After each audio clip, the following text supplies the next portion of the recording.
What if the answer has been sitting in a video file this whole time? Not the doorbell footage, not the Ring camera spotted 2.5 miles away, but something else entirely.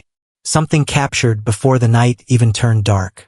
Something that existed from the very beginning of this case and has never been examined closely enough. The last known footage of Nancy Guthrie alive. Moving. Coherent. Getting into a car and heading to her daughter's house for what would turn out to be the final dinner she ever shared with her family. That footage exists. And the question being asked by investigators, forensic analysts, and people who have followed this case from the very first morning is whether it contains something nobody noticed before. Something in the background. Something parked on a street that had no business being there. Someone already watching before anyone realized there was anything to watch. If you are new here and this case has not reached you yet, stay with this. Because what happened to Nancy Guthrie in the Catalina foothills of Tucson, Arizona is one of the most documented, most analyzed, and most haunting disappearances in recent memory.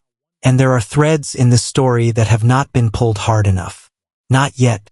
Before we go any further, if you are the kind of person who believes missing people deserve more than silence, hit that subscribe button right now and join the community at The Crime Whisper. Every view, every like, every subscriber tells the algorithm that this story matters. And for Nancy Guthrie, it does. 104 days. That is how long Nancy Guthrie has been gone from her home in the Catalina foothills of Tucson, Arizona. 104 days with no arrest, no named suspect, and no confirmed proof of life.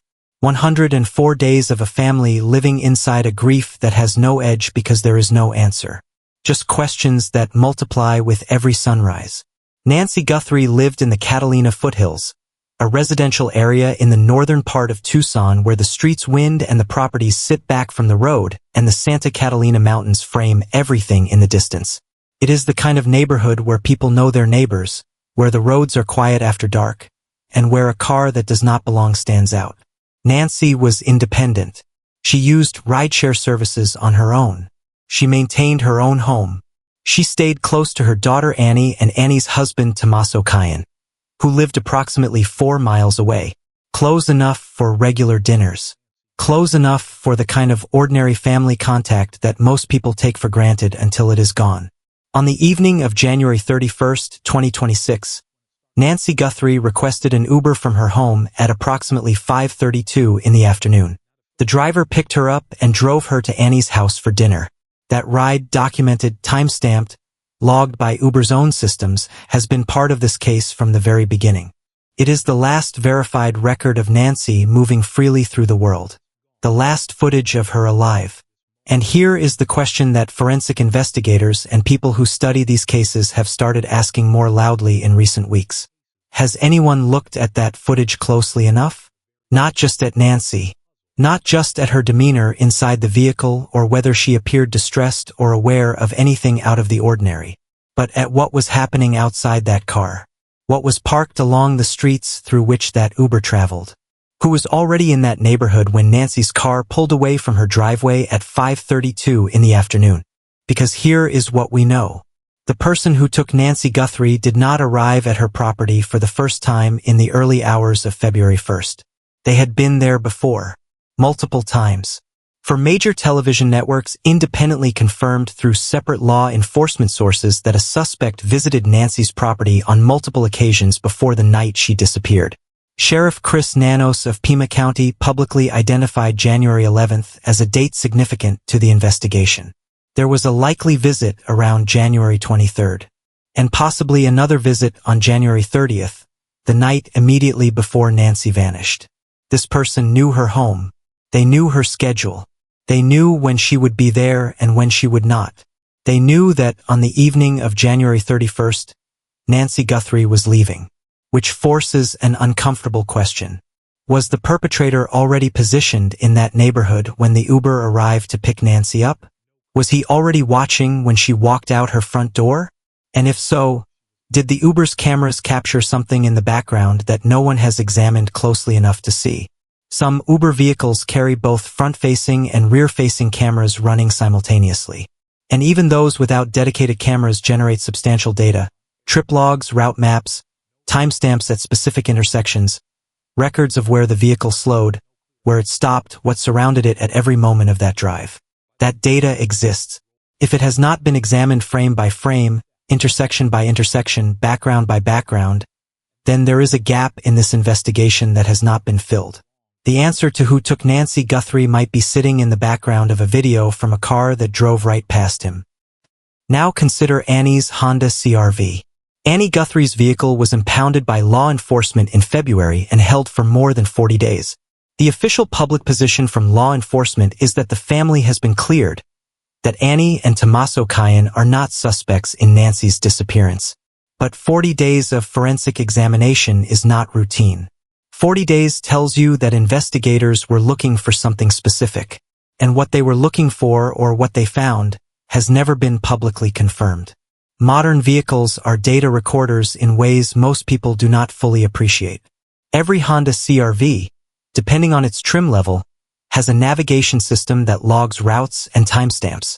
Every modern vehicle also contains what is called an event data recorder, a black box that operates continuously, capturing speed, braking patterns, door openings, trunk access, engine status, and location data regardless of whether the driver knows it is running, regardless of whether a phone is on airplane mode, regardless of whether anyone thinks they are being tracked. The black box does not lie. It does not forget. It does not care who is driving or what they believe about their own privacy in that moment. Tommaso drove Nancy home on the night of January 31st. That is documented. He was the last known person to see her. He has stated that he walked her to the door, confirmed she was safely inside, and then drove away. His account of those final minutes, the last moments before Nancy was alone in her house, stands alone. There is no independent camera recording that drive. No rideshare log. No third-party witness to confirm the timeline or the route or what happened between the moment she stepped out of that car and the moment her front door closed. But the Honda CR-V knows where it went. The Honda CR-V knows what time it moved. It knows whether any doors opened after the time Tommaso says he drove home. Whether the vehicle made any additional stops. Whether it was anywhere near Nancy Street between the time of the drop-off and 1:47 in the morning, when her doorbell camera went dark. Think about the Alex Murdaugh trial. His SUV's black box became one of the most consequential pieces of evidence against him. It recorded the exact moment he slowed the vehicle, the exact moment the passenger window went down electronically. The data showed he had been at the dog kennels on the night his wife and son were killed, directly contradicting the alibi he had given law enforcement. He believed no one was watching. The car had been watching the entire time. Every car is watching. Every drive is recorded. And Annie's Honda CR-V sat in forensic impound for 40 days for a reason. Now here is the part of this story that deserves far more attention than it has received. And when you understand what it is and where it came from, the significance becomes impossible to dismiss. In the earliest days after Nancy disappeared, Annie Guthrie shared a map in a neighborhood group chat with residents near her mother's home. A map showing what she believed was the route the perpetrator used to escape from Nancy's property after the abduction. She put it out there herself voluntarily, because she was terrified and desperate and trying to do anything she could to help find her mother. She knows those roads. She and Tommaso live 4 miles from Nancy's home. She drives those streets regularly. And in those first impossible days when nothing was certain and every lead felt urgent, she traced what she believed was the most logical escape route and shared it with her neighbors, hoping someone along that path had a camera, hoping someone had seen something. Investigative reporter Dave Mack took that map and cross-referenced it against Ring camera footage of a vehicle spotted on Camino Royale, 2.5 miles from Nancy's home, at 2:36 in the morning on February 1st. That vehicle appeared on camera approximately 6 minutes after Nancy's pacemaker sync stopped at 2:28. 6 minutes of driving time. The timing and the location are consistent with a vehicle that left Nancy's property around 2:28 and drove south through the foothills. When Mac overlaid Annie's escape route map against the location of that Camino Royale footage, the road where that vehicle was spotted falls directly within the corridor Annie independently identified. Annie drew that map without access to the Ring camera footage from Camino Royale, without knowing about the vehicle spotted at 2:36. without knowing that investigators already had a piece of surveillance evidence placing a car in that general area at that specific time. She was drawing on her knowledge of the roads, identifying the most logical path someone would take to leave that neighborhood heading south. And what she came up with independently lines up with physical surveillance evidence that already existed. That is not coincidence. That is local knowledge aligning with documented physical evidence. And if that route is real, if that is the path taken after Nancy was loaded into a vehicle at the location where the blood evidence stops, then every camera along that corridor becomes a potential source of identification. Lulu Walker Elementary School sits along that route.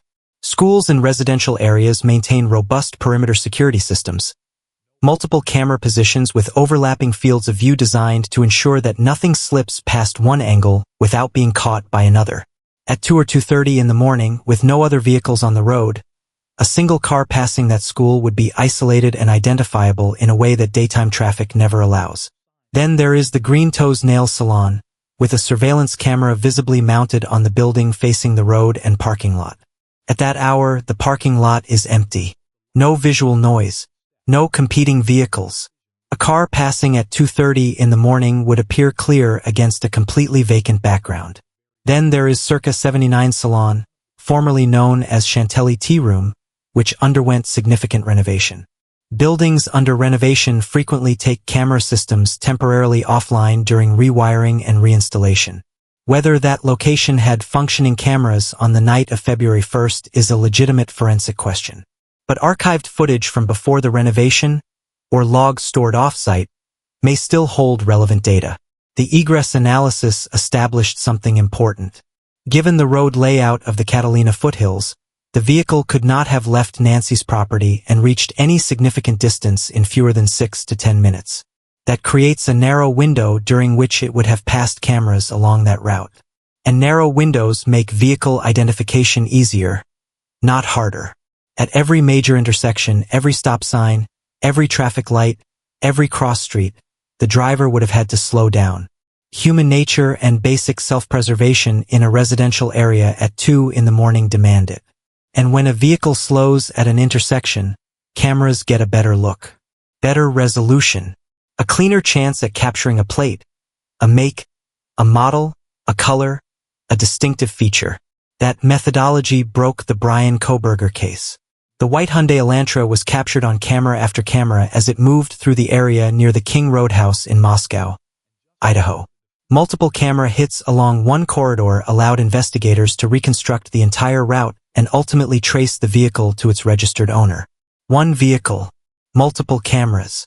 A case that looked unsolvable until the footage was assembled into a timeline. The same approach applied here along the corridor Annie Guthrie independently identified could produce the same result. 104 days. A pacemaker that stopped syncing at 2:28 in the morning. A doorbell camera that went dark at 1:47. A vehicle on Camino Royale at 2:36. A map drawn by a daughter in the first desperate hours of her mother's disappearance. And footage from a rideshare vehicle that drove through a neighborhood where a predator had already been watching for weeks. Every one of these threads connects. Every one of them points toward a moment, a vehicle, a route, and a face.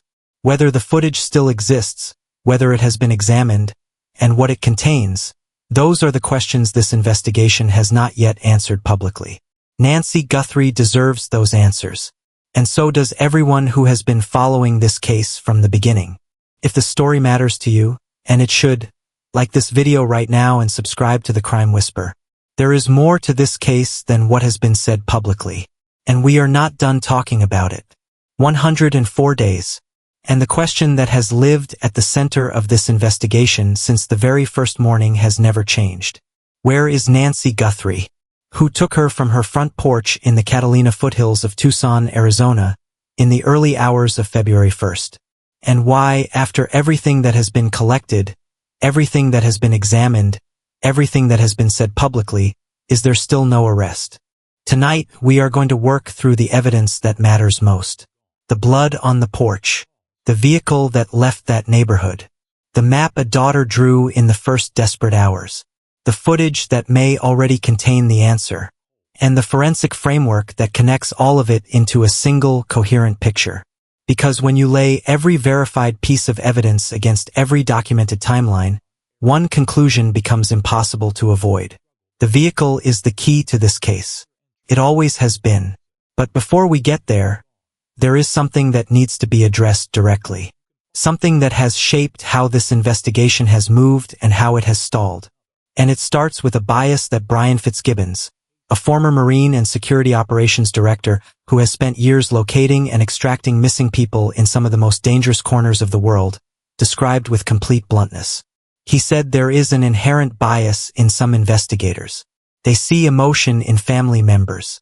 They see panic. And they automatically discount what is being said because it does not fit the clinical detachment they are trained to operate within. And in the Nancy Guthrie case, that bias caused real harm from the very first hours. Annie Guthrie was inside her mother's house in the earliest moments of this investigation, telling law enforcement exactly what they needed to hear.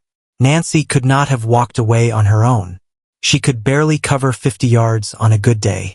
Her phone was there. Her wallet was there. Her car was there. Her walker was there. Her hearing aids were there. Her shoes were sitting exactly where she left them. Every single item that a person takes when they leave a home voluntarily was still sitting inside that house. And investigators in those first critical hours were still treating Nancy's disappearance as a possible elderly wandering case. Annie was right. She was right from the very first minute. And the people who should have been listening were not. This matters now because Annie has done something else. She has provided a map. A specific, geographically grounded map of what she believes is the route the perpetrator used to escape from her mother's home. She drew it based on her knowledge of the neighborhood, based on where the quiet roads are, based on where camera coverage is sparse, based on 4 miles of lived familiarity with the streets surrounding her mother's home. And when investigative reporter Dave Mack cross-referenced that map against the Ring camera footage capturing a vehicle on Camino Royale at 2:36 in the morning on February 1st, it held up forensically. The corridor Annie identified independently is the corridor where the evidence places a vehicle at the right time. Former crime scene investigator Cheryl McCullum said it plainly. When nothing else has produced results, you listen to what the family is telling you. You run every lead. You check every camera along every route, even the ones that seem unlikely, because at this stage you cannot afford not to. The Gabby Petito case demonstrated exactly why civilian and family knowledge should never be dismissed. It was people watching from home, paying attention to details that trained investigators had missed or overlooked, who spotted her Ford Transit van in a dispersed camping area and called it in. That call led searchers to where her remains were eventually found. Civilian knowledge, family knowledge, community knowledge, these are not inferior sources. Sometimes they are the only sources that produce results. And in a case that has now gone 104 days without a break, dismissing any credible lead because of where it came from is a mistake this investigation simply cannot afford. Now there is a theory that has been circulating that deserves a direct response, because the forensic evidence does not support it, and that needs to be stated clearly. Forensic psychologist Dr. Gary Brucato advanced the theory that Nancy Guthrie may have been taken from or killed in a separate location, and that the perpetrator then returned to her home to stage the blood on the front porch, creating the appearance that the crime happened there when it actually happened somewhere else. The instinct behind that theory is not unreasonable on its surface. Someone organized enough to execute this abduction could theoretically be organized enough to attempt misdirection through staging. But the physical evidence does not support it. The panel of forensic experts who examined the available documentation was unanimous on that point. Here is why. Forensic science identifies very specific characteristics in blood drops that fall naturally from a wound, from someone bleeding from the nose, the mouth, or a head injury, while upright or semi-upright. Those drops carry a specific shape, a specific size distribution, and a specific satellite pattern around the primary point of impact. What was documented on Nancy's front porch, large drops approximately the size of a nickel alongside much smaller satellite droplets, is consistent with blood expelled under velocity from an injury above the point of impact. That is not a pattern you can manufacture by transporting someone's blood to a location in a container and placing it on a surface. The fluid dynamics are too precise. The distribution is too consistent with natural deposition. You cannot recreate the exact physics of what blood does when it leaves a body under trauma by artificially applying it to a surface after the fact. Joseph Scott Morgan, a forensic expert with more than 10,000 death investigations in his career, addressed this directly. He said that to replicate that pattern artificially would require arriving with collected blood and then somehow recreating the exact projection characteristics of a traumatic injury. The physics do not cooperate with that scenario. Cheryl McCullum addressed the detail about foliage found on top of the blood, something that struck some observers as unusual. Her explanation is the most straightforward one consistent with all of the available evidence. The figure at the door grabbed a potted plant and used it to cover the camera lens. During that action, plant material fell from whatever he was carrying and landed on blood that was already present on the porch surface. Foliage on top of blood does not indicate staging. It indicates that plant material fell after the blood was already there. That sequence is exactly what you would expect given what the doorbell footage shows. And then there is the pacemaker. Nancy's cardiac device placed her at that location at 1:47 in the morning, the exact moment the doorbell camera was disabled. The pacemaker recorded a spike at that precise timestamp consistent with a conscious person experiencing sudden acute physical distress at her own home. She was there. The blood is hers. The attack happened exactly where the evidence says it happened. The staging theory requires ignoring the pacemaker data, ignoring the blood pattern analysis, and ignoring the foliage evidence in order to construct a more complex alternative scenario that resolves none of the existing questions. The simplest explanation consistent with every piece of verified evidence is that Nancy Guthrie was attacked at her front door and taken from her home in the early morning hours of February 1, 2026. Now let us make the central argument of this entire case as clearly as possible. The vehicle is the key, not the DNA alone, not the doorbell footage alone, not the backpack or the glove recovered approximately 2 miles from the property. All of those elements matter. All of them contribute to the evidence picture. But the vehicle, the one that pulled up to that curb where the blood trail ends, that was loaded with an 84-year-old woman against her will, that drove away from that neighborhood sometime between 2:12 and 2:28 in the morning, is the piece of evidence that unlocks everything else. Because a vehicle is identifiable in a way that almost nothing else in this case currently is. The figure captured on the doorbell camera wore a full face covering, gloves, and multiple layers of clothing specifically designed to defeat identification. That footage, while enormously valuable to investigators, has not produced a definitive identification after 104 days. But a vehicle has a make, a model, a year, a color, a license plate, a distinctive marking, a characteristic feature that can be cross-referenced against motor vehicle databases, against law enforcement intelligence files, against offender registries, against traffic camera records. A vehicle leaves a trail that a masked face cannot. Forensic investigator Morgan Wright made a point during recent coverage of this case that fundamentally reframes how we should think about the doorbell footage. He argued that the figure at the door was not primarily worried about the camera capturing his face. He was worried about the camera capturing the vehicle. Because the vehicle is the traceable element. The vehicle is what leads back to a registered owner, to an address, to a name. That is why the camera was covered before Nancy was brought outside. Not primarily to conceal a face. To conceal the car. The cases that were broken by vehicle identification are not rare. They are consistent. Brian Koberger's white Hyundai Elantra was captured on camera after camera around the King Roadhouse in Moscow, Idaho. The vehicle became the spine of that entire investigation. Everything led from the car to the man. In the Molly Tibbetts case, the perpetrator's vehicle carried distinctive markings that were captured on cameras near the route where she was running. The markings identified the car and the car identified the killer. In the Caitlin Armstrong case, her SUV was captured on footage repeatedly near the location of the crime. The vehicle evidence cracked the case. Vehicle after vehicle, case after case, the car is how it ends. And in the Nancy Guthrie investigation, the car is where the answer is waiting. Annie identified the route. The Camino Royale footage confirms a vehicle heading in the right direction at the right time, 6 minutes after the pacemaker sync stopped at 2:28. The cameras along that corridor may have captured it. Fresh eyes are now reviewing all of it with one specific and focused question. What vehicle was on those roads between 2:12 and 2:40 in the morning on February 1st, 2026? There is a foundational principle of forensic science that underpins everything being described here. Locard's exchange principle. Every contact leaves a trace. When something moves through an environment, it takes something with it and leaves something behind. This principle applies to vehicles just as it applies to people.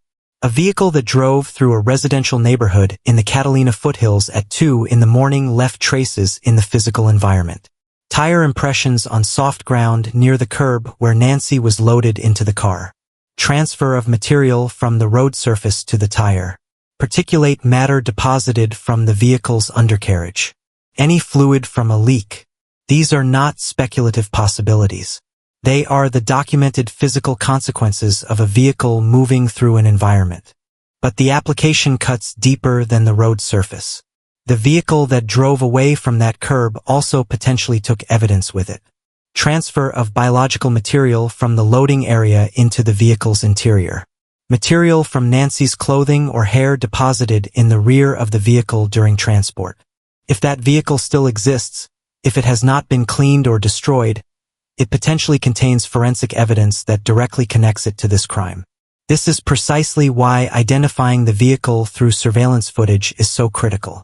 Because once investigators have a specific make, model, and color confirmed from a camera along Annie's route, they have a warrant target, and that warrant potentially provides access to the vehicle itself, and to whatever it still carries inside.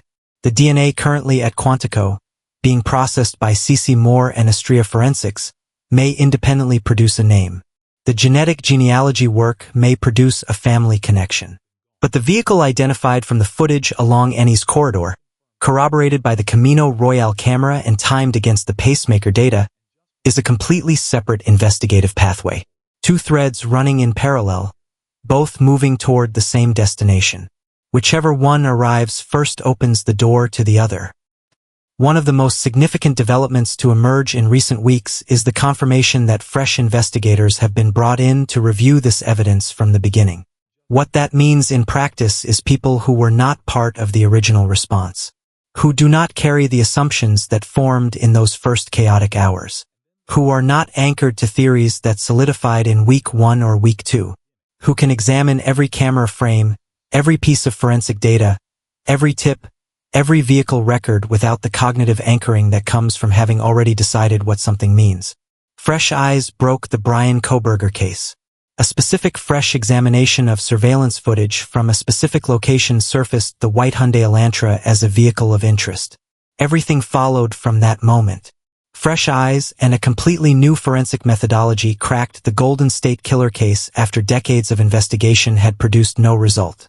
Genetic genealogy, applied by people who had not already exhausted every other avenue, solved in months what traditional methods could not solve in 30 years.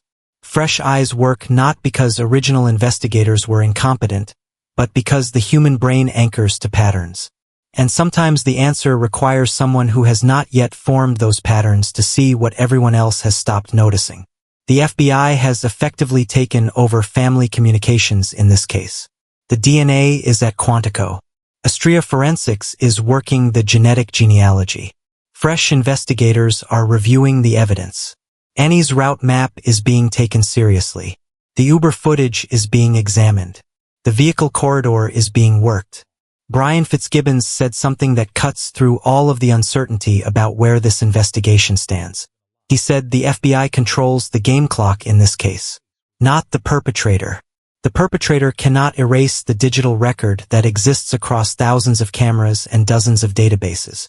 They cannot reach back and delete every frame of footage from every camera along Annie's escape corridor. They cannot undo the data that exists in the black box of Annie's Honda CR-V. They cannot unsay whatever was said to whoever it was said to in the days and weeks after February 1st. The FBI has time, resources, and the kind of patient, methodical, forensically grounded investigative capability that has broken cases far more complex than this one. The game clock belongs to the investigators. There is one more thing that must be addressed before this is finished. Sheriff Chris Nanos remains technically in charge of this investigation even as the FBI handles all family communications, even as fresh federal eyes review every piece of evidence. His 88-page personnel file from El Paso sits in public record. It documents 8 suspensions, 37 suspended days, a handcuffed suspect placed in a coma, and a unanimous disciplinary board vote for his termination. The Pima County Board of Supervisors referred perjury allegations against him to the Arizona Attorney General. He was given a deadline to respond under oath. What he submitted, according to reporting, was a document prepared with his attorney that was not given under oath. The board is now determining whether to compel sworn testimony a second time. Cheryl McCullum reflected what most serious forensic professionals have said about this situation. She said she does not have confidence in this sheriff. He has contradicted himself publicly. He has made statements that did not match the physical evidence. He claimed there were thousands of vehicles on those roads at that time of night, when anyone who has examined the geography of that neighborhood understands that is simply not accurate at 2 in the morning. But she also acknowledged the difficulty. Removing a sheriff in the middle of an active investigation creates its own serious problems. Any replacement would have to rebuild every witness relationship, review every piece of evidence without the institutional context that comes from being present from day one, and defense attorneys in any eventual prosecution would use that leadership disruption to argue the entire investigation was compromised from the start. Joseph Scott Morgan, who has conducted more than 10,000 death investigations and teaches forensic science at a university level, said this case will be taught in his classes for years. Not as an example of what investigators on the ground did wrong, but as an example of what the leadership above them failed to provide. The good news is real. The FBI is working this. Fresh eyes are on the evidence. The DNA is at the best laboratory in the country. Annie's map is being taken seriously. The vehicle corridor is being examined. And the game clock belongs to the people looking for Nancy, not the person who took her. So let us bring it all together. The last known footage of Nancy Guthrie exists. The Uber ride from the evening of January 31st traveled through streets where the perpetrator may have already been positioned, watching, waiting, confirming Nancy was leaving before moving into place at her home. If that footage has not been examined frame by frame, background by background, vehicle by vehicle, that examination needs to happen with one specific question in mind. What vehicles and individuals appear along that route at 5:32 in the afternoon on January 31st? Annie Guthrie drew a map in the first desperate hours after her mother vanished. That map, when laid against the Camino Royale footage of a vehicle captured at 2:36 in the morning, produces a geographic alignment that cannot be dismissed. The route she identified avoids the most heavily monitored corridors. It heads in the direction of Interstate 19 and the highway corridor leading south. Along that route, cameras at schools, businesses, pharmacies, gas stations, and private residences recorded footage in the early morning hours of February 1st. At 2 or 2:30 in the morning, there are almost no vehicles on those roads. Any car that passed those cameras at that hour stands isolated against an empty background. And at every intersection, every stop sign, every traffic light, the driver had to slow. When the vehicle slowed, the cameras had their best opportunity to capture something usable. The figure at the door covered that camera not primarily to hide a face, to hide the car, because the car leads back to a name. The car leads back to an address. The car is what turns an image on a screen into a person in handcuffs. Nancy Guthrie is 84 years old. She raised her children. She tended her garden. She went to church. She had dinner with her family on January 31st, 2026, and went home. And the device inside her chest has been running continuously, logging every moment, keeping count of every hour she has been gone since 2:28 in the morning on February 1st. The footage is out there. The vehicle is in it. The route has been identified. Fresh eyes are looking. And the answer, when it comes, will trace back to a car on an empty road in the Catalina foothills in the middle of the night, captured on a camera that nobody thought to look at closely enough until now. If you have any information about the disappearance of Nancy Guthrie, and especially if you have any footage from cameras along residential roads south and west of the Catalina foothills neighborhood between 2 and 3 in the morning on February 1st, 2026, contact the FBI at 1-800-CALL-FBI. The call is completely anonymous. The reward stands at $1.2 million and has not been claimed. Nancy Guthrie deserves to be found. Her family deserves answers. And this investigation is not over. If the story stayed with you, and it should, like this video right now and subscribe to the Crime Whisper. Every subscriber, every share, every comment keeps this case in front of the people who need to see it. We are not done talking about Nancy Guthrie, and we will not be until there are answers. Stay with this. We will talk soon.